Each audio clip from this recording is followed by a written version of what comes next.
पाकिस्तान दुनिया का one of the richest country बनने जा रहा है। सर ये आईएमएफ वाईएमएफ तो ऐसे ये पानी भरेंगे पाकिस्तान के सामने, आप क्या बात कर रहे हैं? अब तक स्ट्राइक कर पाएगा। इंडिया वाला आपका खतरा खत्म नहीं हुआ, हो सकता है चंद दिनों में या चंद हफ्तों में दोबारा इसका सामना करना पड़ेगा। भारत जो है वो इंटर कॉन्टिनेंटल स्टेल्थ बॉम्बर बनाने जा रहा है। जी हाँ, उसी प्रकार का स्टेल्थ बॉम्बर जैसा कि आप जानते हैं यूएस के पास है B-2 बॉम्बर्स। वो क्यों बना रहा है? क्योंकि वो तो न्यूक्लियर साइट्स जो हैं उसको बरस्ट करने के लिए या उसको तबाह करने के लिए होते हैं, जो कि भारत को 12,000 किलोमीटर की दूरी पर भी स्थित टारगेट्स पर स्ट्राइक करने की कैपेबिलिटी प्रदान कर। After he took the power by force, he started killing Hindus, Muslims, Christians. They're burning all houses. They're burning masjid. They're burning girja, church. Our people. तो गुज़िश्ता जो चंद दिन तक जंगी झड़पें हुई वो सिर्फ ट्रेलर्स थे, असल काम तो जल्द शुरू होने जा रहा है। पाकिस्तान के जो ड्रोन है वो इनइफेक्टिव थे, उनके ड्रोन्स ने कुछ भी नहीं किया। और भारत का दिफाई बजट पाकिस्तान से कई गुना ज्यादा है। आप समझे कि भारत का इस जंग से पहले जो बजट था वो $85 बिलियन सालाना। ये जंग, अगर आप मेरे को सुन रहे हो, आई एम उज़ैर खान और मैं आपको चैलेंज करता हूं कि पाकिस्तान अगर आपने दोबारा ऐसा बोला तो हम आपको नहीं छोड़ेंगे और आपको अपनी डिफेंस की जो आपकी मिनिस्ट्री है उससे हम आपको लात मार देंगे। आपका हसीना से भी बहुत बुरा हाल होगा। बजट था और ये साल से चला आ रहा है, अब उसमें भी इजाफा हो गया। और उस सनसनी का कारण है, सनसनी का कारण यह है कि भारत ने पहली बार रीजनल प्लेयर से एक ग्लोबल डिफेंस प्लेयर बनने का एक इरादा जाहिर किया है। तो भारत जदीद तरीन हाइपरसोनिक मिसाइल LDHCM की तैयारी में मसरूफ है। ये मिसाइल हवा की रफ्तार से 8 गुना ज्यादा तेज रफ्तारी से सफर करेगा और इसके अलावा भारत नाइट विजन मवासलाती निजाम और मिसाइल टेक्नोलॉजी की भी तैयारी में।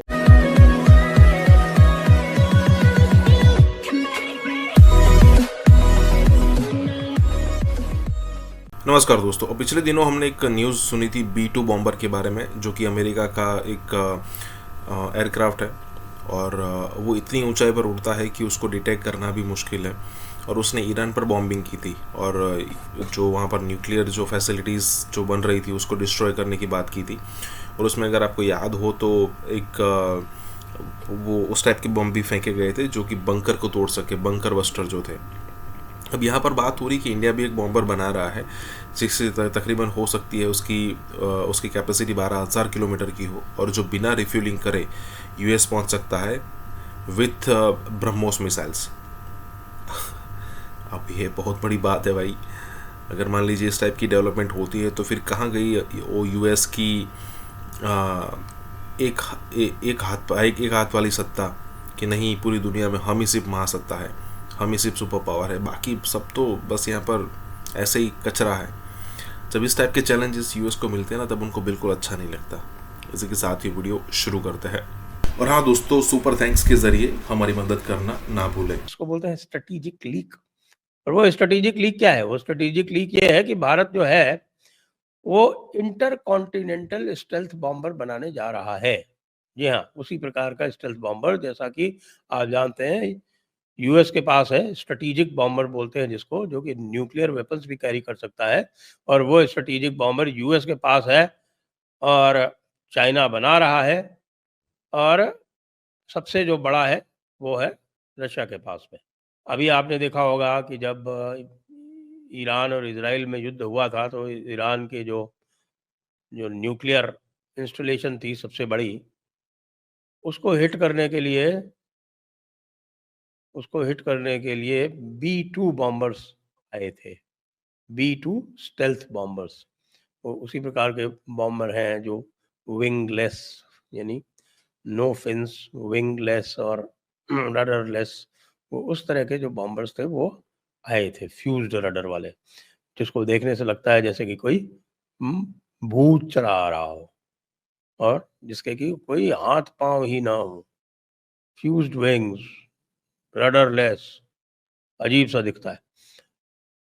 वो B-2 स्पिरिट बॉम्बर, उससे पहले B-52 हुआ करते थे उनके लॉन्ग रेंज बॉम्बर्स, और अब वो B-21 रेडर बनाने जा रहे हैं और उनकी जो रेंज है वो लगभग 9,000 किलोमीटर से है, लेकिन फिर साथ में उनके जो है वो टैंकर्स चलते हैं, वो टैंकर्स उनको रिफिल करते रहते हैं रास्ते में, तो उनकी जो रेंज है वो एक्सटेंड हो जाती है। TU-160 बॉम्बर है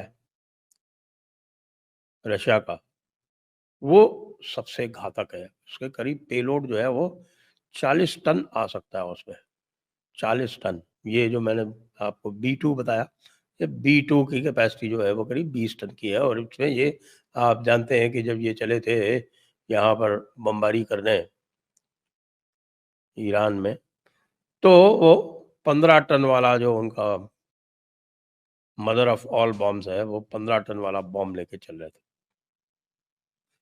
भारत ने जो अपने इरादे रिवील किए हैं, ऐसे भारत ने जानबूझ के ये किया है। जो अग्नि 5 मिसाइल है, उस अग्नि 5 मिसाइल के हम कई सारे लॉन्च कर चुके हैं, कई सारी टेस्ट लॉन्च हो चुकी हैं। जो मर्व जो उसका जो वर्जन है, उसकी भी टेस्ट लॉन्च के उसको कहा गया है अग्नि 5 मर्व, लेकिन वो अग्नि 5 मर्व नहीं है, वो अग्नि 5 का नेक्स्ट वर्जन है शौर्य मिसाइल। शौर्य मिसाइल मर्व का मतलब होता है कि एक ही नोज पर 4, 5, 10 आप अलग-अलग वॉरहेड्स वो इंडिपेंडेंटली टारगेटेड होते हैं। उनके टारगेट्स अलग-अलग होते हैं और वो काफ़ी ऊंचाई से, कई किलोमीटर की ऊंचाई से उन वॉरहेड्स को डिस्चार्ज कर देती हैं और फिर वो कई सैकड़ों किलोमीटर अलग-अलग डिस्टेंस पे जाकर और वो विनाश लीला कर सकते हैं।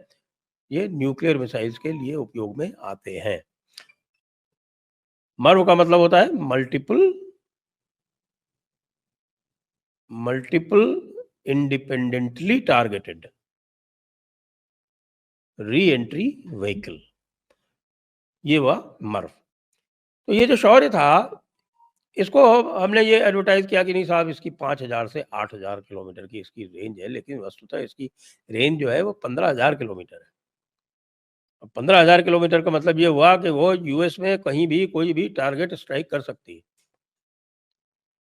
लेकिन इसको ये नहीं कहा गया और बल्कि एक तरह से यूरोप और अमेरिका जो है वो उछले नहीं, इसको देखते हुए हमने कहा भाई 5000 किलोमीटर की इसकी रेंज है, 5000 से 8000 के मतलब ये कि हम तो भाई पाकिस्तान और चाइना को ध्यान में रख के अपनी मिसाइल्स बना रहे हैं। पाकिस्तान को और चाइना के पास न्यूक्लियर मिसाइल्स हैं, तो ये बिल्कुल डेटरेंस के हिसाब से बिल्कुल सही बात है कि भाई हम बना रहे हैं, क्योंकि हमें डेटरेंस क्रिएट करनी है चाइना के साथ में, तो 5000 से 8000 किलोमीटर की हमारे पास रेंज तो होनी ही चाहिए। तो ये 15000 किलोमीटर वाली रेंज हमने छुपा कर रखी हुई थी, ये अग्नि 5 और अग्नि 5 मर्व वर्जन जो है इसमें। अब क्या हो गया कि हमने अपने स्टेल्थ बॉम्बर का शगुफा छोड़ दिया, ये कहा कि ये 12000 किलोमीटर इसकी रेंज होगी और 12000 किलोमीटर रेंज के साथ साथ हम इसमें 12 टन का पेलोड ले जाएंगे। 12 टन के पेलोड को भी डिस्क्राइब किया गया कि 12 टन के पेलोड में हमारी ब्रह्मोस भी होगी और हमारी जो अस्त्रा मिसाइल्स हैं वो भी होगी और जो हेवियर मिसाइल्स हैं वो भी होंगी वगैरह वगैरह, ये सारी बात जो है वो यहाँ पे बताई गई। अग्नि 5 ICBM का बंकर बस्टर वर्जन इंडिया बनाने जा रहा है। 7500 किलो का ये बंकर बस्टर बॉम्ब रहेगा और काफी कुछ इसमें चेंजेस अपग्रेडेशन किए जा रहे हैं, जिसके बाद से ये बंकर बस्टर बॉम्ब बनेगा और 100 मीटर गहराई में जाकर वार करने की शक्ति रखेगा और रेंज इसकी कम कर दी जा रही है। 2 से 2500 किलोमीटर की रेंज इसकी कर रही है, पहले से घटाकर अब इसकी रेंज को कम कर दिया जाएगा ताकि ये अंदर नीचे जाकर उसको वार कर सके। अब ये क्यों जरूरी है, क्यों बनाया जा रहा है, कई सारे बड़े सवाल हैं जिस पर हम चर्चा करेंगे और चर्चा करने के लिए हमारे साथ मौजूद है उमेश जी, क्योंकि हमने देखा है कि ईरान को लेकर भी जो बंकर बस्टर बॉम्ब बनाने की जो उस पर टारगेट करने की मिलिट्री और जो न्यूक्लियर इंस्टॉलेशंस हैं उनको टारगेट करने में इजराइल असमर्थ था, जिसके लिए अमेरिका की जरूरत पड़ रही थी इजराइल को। और अब भारत भी अपना बंकर बस्टर बॉम्ब बनाने जा रहा है। बड़ी ये डेवलपमेंट है, समझने की कोशिश करेंगे उमेश जी से। बहुत बहुत स्वागत है आपका। जय हिंद, नमस्कार। जय सिया राम अंबर जी। जय सिया राम। उमेश जी, बड़ा डेवलपमेंट है, अग्नि 5 ICBM बंकर बस्टर बॉम्ब बनाने जा रहा है इंडिया, और काफ़ी कुछ इसमें बदलाव हो रहे हैं, जिसके बाद से इसको ये एक नया वेरिएंट तैयार किया जाने वाला है। सबसे बड़ा सवाल, हमें कितनी ज़रूरत है इस बंकर बस्टर बॉम्ब की, उद्देश्य, ये सारी बातें मैं आपसे जानना चाहूँगी। देखिए, ये जो अग्नि मिसाइल है, ये इंटरकॉन्टिनेंटल बैलिस्टिक मिसाइल है, जिसके अंदर इसकी रेंज बताया जाता है 5000 किलोमीटर की है। अब इसके अंदर आपने जैसे बताया है, इसका भारत अभी बंकर बस्टर वेरिएंट बनाने वाला है। इसकी जो मारक क्षमता है, इसकी जो रेंज है, वो 5000 किलोमीटर से 2500 किलोमीटर कर दी जाएगी। और सेकेंड, इसके अंदर जो पेलोड रहेगा, जो वॉरहेड का पेलोड रहेगा, इट विल बी 7500 kg, मतलब 7.5 टन का पेलोड रहने वाला है। और बताया जाता है कि ये मिसाइल जो है, अगर ये दुश्मन के ऊपर डाल दिया जाए, 100 मीटर डीप जाके एक तरह से सारी फैसिलिटी दुश्मन की, उनके command centre, testing facility, nuclear जो भी उन्होंने रखा है, सब ध्वस्त हो जाएगा। तो भारतीय सरकार ने इसका फैसला लिया है कि अभी उनको बंकर बस्टर बॉम्ब रखने की जरूरत है। और ये क्यों जरूरत है, ये आपको मैं बताना चाहता हूँ। क्योंकि सबको मालूम है कि हमारे पास न्यूक्लियर मिसाइल्स है, फिर हमें ये बंकर बस्टर जरूरत क्या है। आप ये समझ लीजिए, न्यूक्लियर मिसाइल जो होती है वो सिर्फ शोपीस के लिए होती है, उसके लिए यूज नहीं किया जाता। आज आपको मालूम है, रशिया के पास 6500 न्यूक्लियर पेलोड्स है, अमेरिका के पास 6000 है, हम पाकिस्तान के पास 170 है, पर भी कोई भी यूज करना नहीं चाहता। अगर वो यूज किया गया तो रिटेलिएशन में उसकी कंट्री, दूसरी कंट्री भी यूज करेगी, जिसके कारण वर्ल्ड के अंदर mutually assured destruction, MAD doctrine बोलते हैं, वो किक इन हो जाती है। तो भारत को एक तरह से ऑल्टरनेटिव चाहिए। आपको अभी मालूम है, ऑपरेशन सिंदूर में भारत ने एक तरह से किनारा हिल्स में एंट्री और एग्जिट पे एक तरह से वहां पे ब्रह्मोस से उन्होंने हमला किया था, जिसके कारण बताया जाता है कि पाकिस्तान के जो न्यूक्लियर प्रोजेक्टाइल्स है उस जगह, वो कंप्लीटली ध्वस्त हो गए हैं। अब उसको ऐसा है कि उसको कंक्रीट डाल के उसको फोर्टिफाई किया जा रहा है, ताकि वहां से रेडिएशन ना निकले। भारत को भी लग रहा है कि हमें भी एक तरह से बंकर बस्टर बॉम्ब की जरूरत है, क्योंकि पाकिस्तान की ये एक फैसिलिटी नहीं है, ऐसी बहुत सारी फैसिलिटी उनके पास है।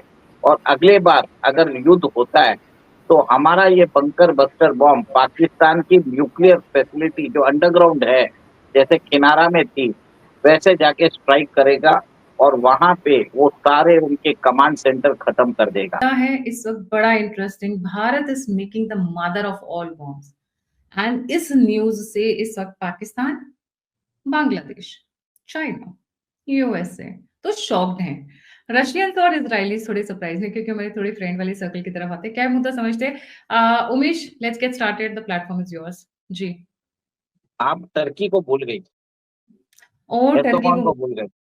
हाँ। यस यस, तो आप कभी भी ध्यान रखिए कि अगर आपका भारत का दुश्मन है तो सबसे पहले USA है, सेकंड चाइना है, थर्ड पाकिस्तान है, टर्की है, और ईस्ट पाकिस्तान बांग्लादेश है। तो ये ध्यान रखिए कि ये लोग कभी भी भारत के शुभचिंतक नहीं रहेंगे और ना ही बनेंगे। कितनी भी स्वीट टॉकिंग कर लो, आज इनको काम है तो भारत के साथ ये दोस्ती की बात करेंगे। लास्ट में खंजर घोंपना इनके DNA में ही है। और भारत को गालियां देते हैं, लेकिन भारत की एम्बेसी के बाहर किलोमीटर लंबी लाइन लगाते हैं कि भैया हमको भारत जाना है। Challenged by a congressman called Brad Sherman to reduce any connections and to stamp down on terrorism in Pakistan, particularly the group Jaish. मैं तो इस चीज को समझ के थोड़ा सा बड़ा, वो जिसे कहते हैं ना, हैरान और परेशान हुआ। And unfortunately, as our neighbor has refused to talk. India तो ये कह रहा है कि हम तो बात ही नहीं करना चाहते। अमेरिका, इंडिया तो कहता है जी नाम भी ना लो।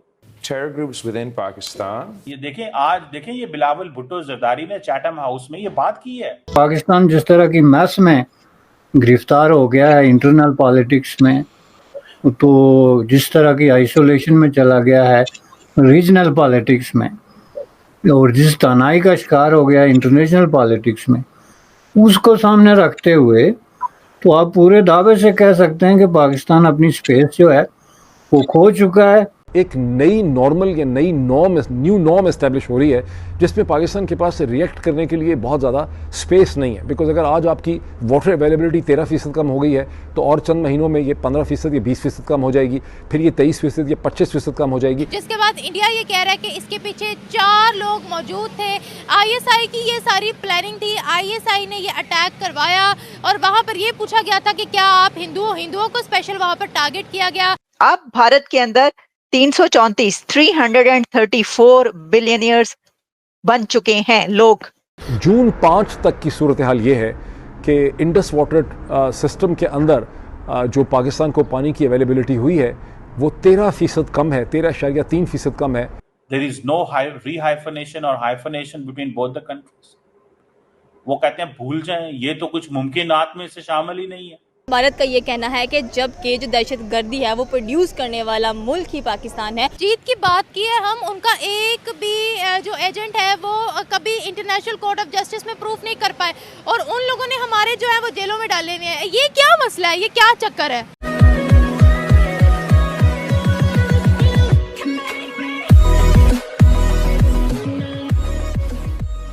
नमस्कार दोस्तों, आए दिन जब पाकिस्तानी कोई मंत्री होता है, प्रधानमंत्री होता है, प्रेसिडेंट होता है, जब बाहर जाता है ना, तब उनको कुछ क्वेश्चन ऐसे पूछे जाते हैं जिससे वो डेफिनेटली अनकम्फर्टेबल फील करते हैं। अब देखिए, यहाँ पर बिलावल भुट्टो गया था बाहर US, वहाँ पर उसको कुछ क्वेश्चन पूछे गए कि कब आतंकवाद बंद करोगे।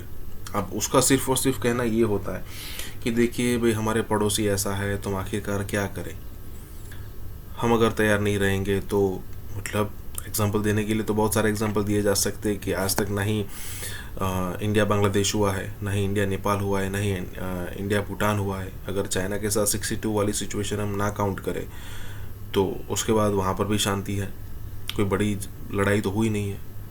तो आखिरकार सिचुएशन ऐसी आपके लिए क्यों है? क्योंकि अगर मान लीजिए पाकिस्तानी आर्मी आज ये अलाइन कर दे कि नहीं, इंडिया आज से हमारा दोस्त है, तो फिर तुरंत पाकिस्तान की जनता ये क्वेश्चन पूछ सकती है कि तो फिर हमें इतनी बड़ी आर्मी रखने की ज़रूरत क्या है? पाकिस्तान के अंदर आर्मी का इतना हवा बनाए रखना क्यों ज़रूरी है? इसी के साथ ही वीडियो शुरू करते हैं। और हाँ दोस्तों, सुपर थैंक्स के ज़रिए हमारी मदद करना ना भूलें। इंडिया तो ये कह रहा है कि हम तो बात ही नहीं करना चाहते। अमेरिका, इंडिया तो कहता है जी नाम भी ना लो। देयर इज नो rehyphenation और hyphenation between both the countries.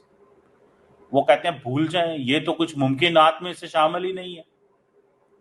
सो ये किस तरह की पाकिस्तान की लीडरशिप ने बात की है? ये कैसी बात है जो पाकिस्तान ने की है? That is an important case. So ये कैसे मुमकिन होगा? How is this possible? How is this going to happen? ये कैसे मुमकिन होगा? ये कैसे चीज चलेगी? मैं तो इस चीज को समझ के थोड़ा सा बड़ा, वो जिसे कहते हैं ना, हैरान और परेशान हुआ। मैं तो बहुत, ये देखें, आज देखें, ये बिलावल भुट्टो जरदारी ने चैटम हाउस में ये बात की है। भारत का ये कहना है कि जबकि जो दहशतगर्दी है वो प्रोड्यूस करने वाला मुल्क ही पाकिस्तान है, तो उसको एंटी टेररिज्म के अंदर शामिल करने की कोई ख़ास वजह। साथ में भारत ये भी कहता है कि पाकिस्तान को कह लें कि जो $1 बिलियन का लोन दिया है अमेरिका ने, वो भी टेररिज्म के लिए ही दिया है कि आप और दहशतगर्दी को फैलाओ। उनका कहना है कि अगर हम लोग बात करें उसामा बिन लादेन की, अजहर मसूद की, उसके बाद दाऊद इब्राहिम की, ऐसे बड़े बड़े जो टेररिस्ट हैं, जो दहशतगर्द हैं, भारत के अकॉर्डिंग वो पाकिस्तान के अंदर से ही मिलते हैं। इनका सफाया, इनका खात्मा करने के लिए जबकि वेस्टर्न को पाकिस्तान का साथ देना चाहिए, लेकिन यही पाकिस्तान का साथ दे रहे हैं और उनको कह रहे हैं कि ठीक है, आप इस चीज़ को और प्रमोट करते हुए दिखाई दे रहे हैं। सर, आप क्या कहना चाहते हैं कि जब भी पाकिस्तान का नाम आता है तो दिमाग में पहली बात यही आती है कि पाकिस्तान एक दहशतगर्द मुल्क है और पाकिस्तान दहशतगर्दी के खिलाफ लड़ाई नहीं करता, बल्कि दूसरे मुल्कों में भेजकर दहशतगर्दी को और मजीद फैलाते हैं। जैसे भारत की बात कर लें, उनके पास डिफरेंट टॉपिक्स आ जाते हैं। लाइक अगर अभी पहलगाम की बात करें, वो कहते हैं कि पाकिस्तान इन्वॉल्व था। अगर उड़ी की बात करें, वो कहते हैं पाकिस्तान इन्वॉल्व था। बालाकोट की बात करें, वो कहते हैं पाकिस्तान इन्वॉल्व था। अगर ताज होटल की बात करें वो कहते हैं पाकिस्तान इन्वॉल्व था। अगर जम्मू एंड कश्मीर के अंदर दहशतगर्दी की बात करें तो वो फिर यही कहते हैं कि भाई पाकिस्तान इन्वॉल्व हर जगह में नज़र आता है। बट प्रॉब्लम फिर यही आता है, अगर हम लोग आसिफ ख्वाजा की बात करें तो उनसे जर्नलिस्ट ने पूछा कि भाई जो पाकिस्तान है वो टेररिस्ट को सपोर्ट करता है, तो आगे से आसिफ ख्वाजा ने कहा कि हम टेररिज्म को वेस्ट के लिए बहुत अरसे से सपोर्ट करते हुए दिखाई दे रहे हैं। तो फिर ये जो बयानात है काफ़ी ज़्यादा कह लें कि इख्तलाफात क्रिएट कर देते हैं। मेरा ख्याल है ये मुनासिब नहीं है।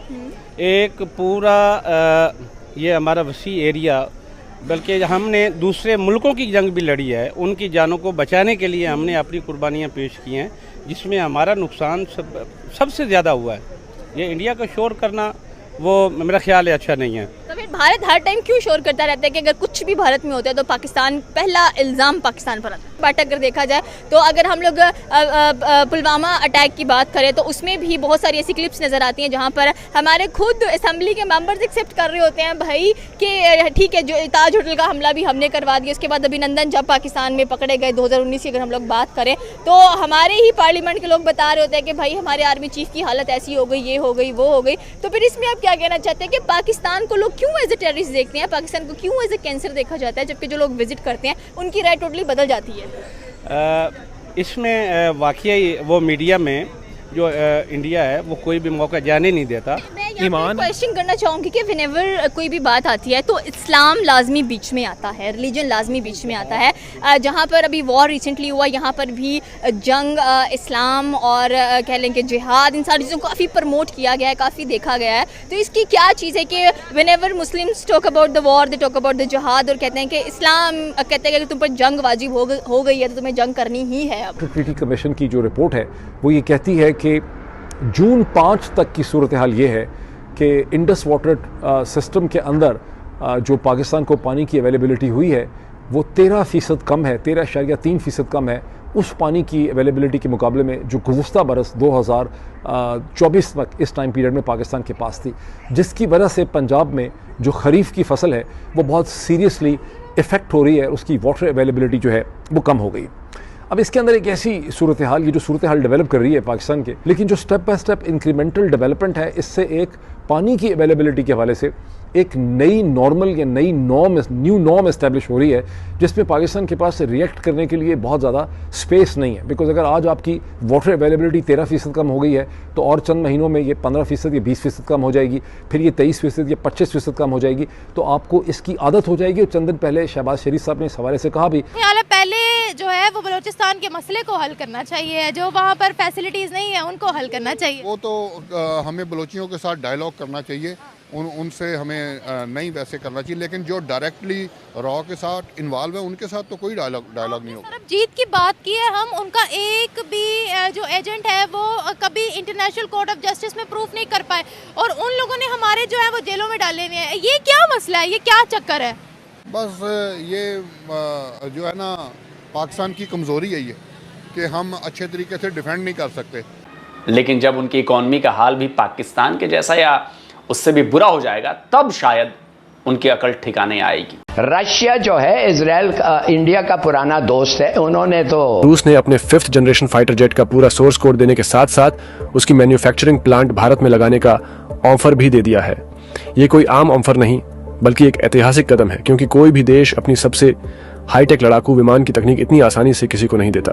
सुखोई 57 जो है उसके हवाले से भी काफ़ी बातें चल रही हैं, और ये फुल टेक्नोलॉजी ट्रांसफ़र इंडिया को मिलेगी। That is full technology transfer which India will get. हमने ये आज़ादी दिलाने में भी आपकी मदद की है, और अब इंशाल्लाह आपको आलम इस्लाम की एटमी ताकत बनाने में भी आपके साथ खड़े। आप हमारे साथ शामिल हो जाए, रातों रात आप एटमी और मिसाइल ताकत भी बन जाए। ये कैसे मुमकिन है सर, क्या कहते हैं? मेरे ख्याल में इसके ऊपर बात करना मुनासिब ही नहीं है। SU-57 स्टेल्थ इंडिया को देने लगा है, यानी भारत खरीदने लगा है। F-35 तो इंडिया अमेरिका से खरीद सकता है, लेकिन प्रॉब्लम यह है कि अमेरिकन थोड़े से टेक्नोलॉजी देने में लेजी हैं। उधर देखिए, रूस ने कह दिया SU-57 चाहिए ले जाओ, और साथ में पूरा दिमाग भी ले जाओ। यानी पूरा कंट्रोल अपनी जरूरत के हिसाब से कस्टमाइज करो। गैर यकीनी और अफरा तफरी जैसी जो सूरत हाल है उसकी वजह से ना मुल्क की मईशत संभल रही है और ना ही ये पता है कि कब तक ऐसे चलता रहेगा। रशिया ने एक दफा फिर से अपनी ट्रू फ्रेंडशिप का हक अदा कर दिया। उन्होंने इंडिया को Su-57E जो कि 5th जनरेशन के एयरक्राफ्ट है वो ऑफर करा दी और साथ साथ कहा कि ये मेड इन इंडिया हो गया। रशिया ये टेक्नोलॉजी जो है इंडिया को ट्रांसफर करेगा। पाकिस्तान की दुर्गति भी इसीलिए हुई क्योंकि वो नफरत और कट्टरपन से भरा हुआ है। बांग्लादेश भी अच्छी खासी तरक्की कर रहा था लेकिन पिछले कई सालों से वहां भी नफरत का कारोबार तेजी से बढ़ा है। बहुत बुरा है ये तो, मैं तो समझता हूँ कि ये याद रखिए, रशियन भी इंडिया को ऑफर कर रहे हैं कि वो Su-57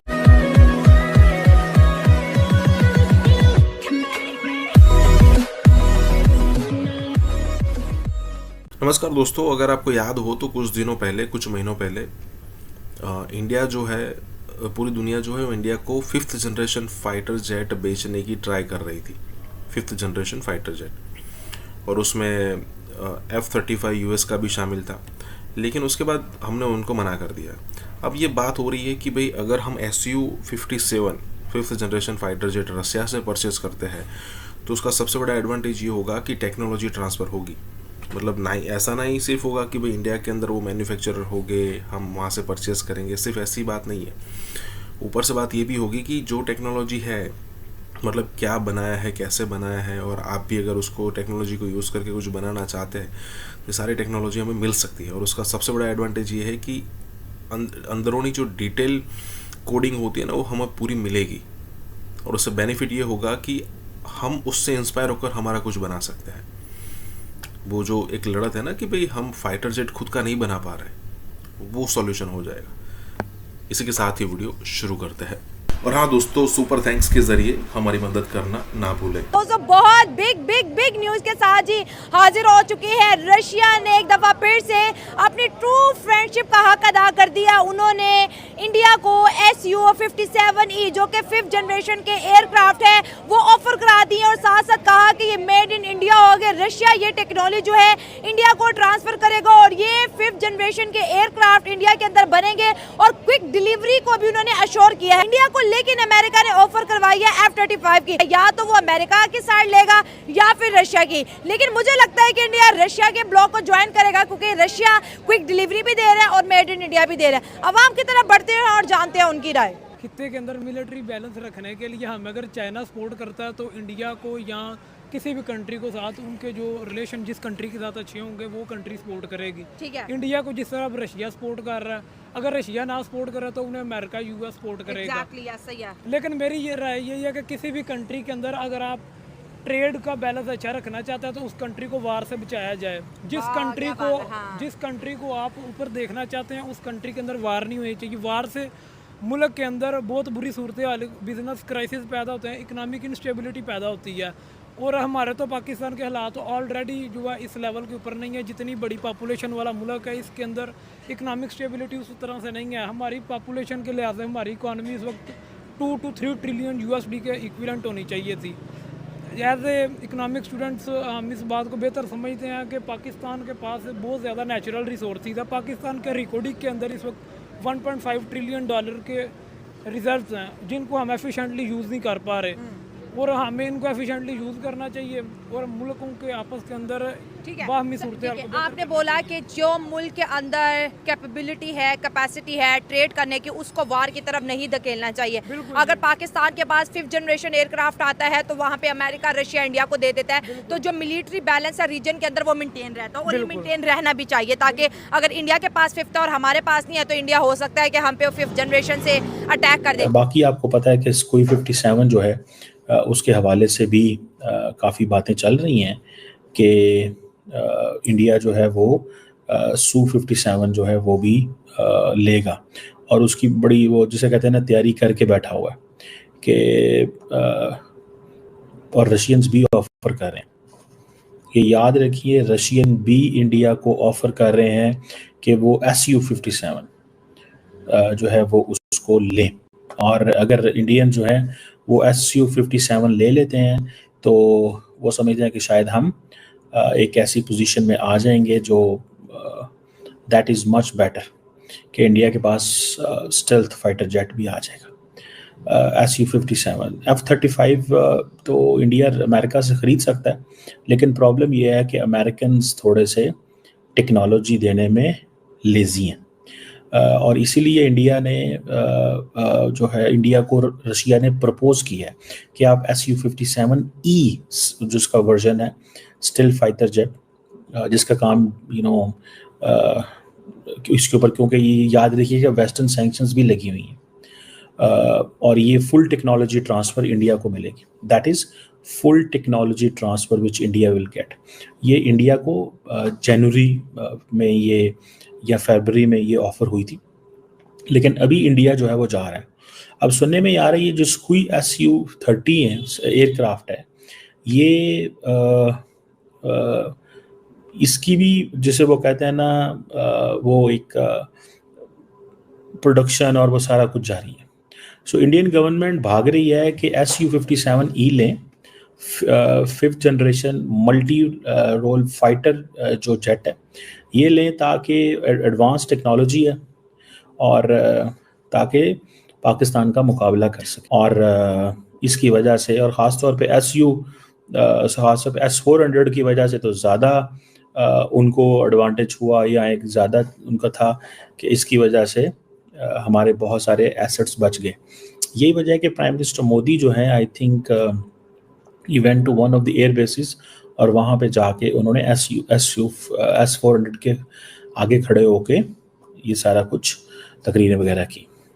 कहा जाता है कि ये जो एयरक्राफ्ट का डिज़ाइन है और इसकी जो एबिलिटी है, स्पीड के हवाले से, ऑल्टीट्यूड के हवाले से अनपैरेलल है, और कहा जाता है कि ये रशियंस बड़े एक्टिव हैं कि इंडिया को ये बेचें। लेकिन मैं आपको एक बात बताऊं, अगर एक तरफ इंडियंस जो है वो और अमेरिकन जो हैं वो ऑलरेडी नाराज़ हैं इंडिया से। किस चीज़ पे नाराज़ हैं? वो कहते हैं जनाब कि आप तो रशिया से इक्विपमेंट लेते हैं। थोड़ा वक्त इस सेंस में है कि रशिया इस वक्त तो इंडिया के करीब है, तो क्या हमें किस साइड पे जाना चाहिए?